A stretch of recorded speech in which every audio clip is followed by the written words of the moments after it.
De volta, cara, é bom estar aqui em Ribeirão.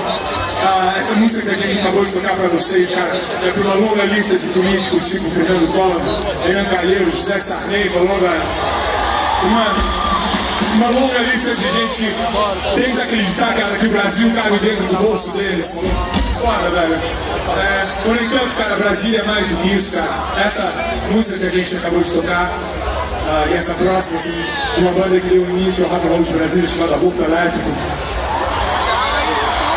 Banda foda, cara. Era o Flávio aqui embaixo, o Fê na bateria e o Renato cantando, falou. A gente vai tocar pra vocês algumas canções ao longo do show dessa banda. Essa próxima aqui se chama Fátima. Graças.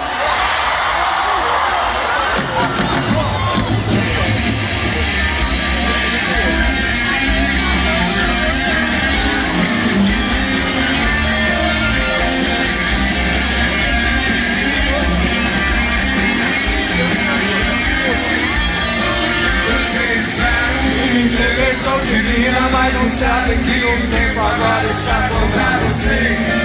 Vocês se perdem comigo, de tanto medo de não conseguir dinheiro pra comprar sem se vender.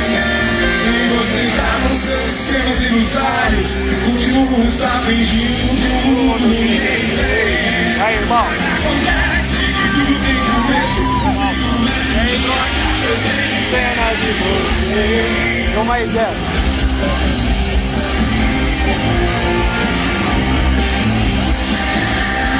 Abre o palco.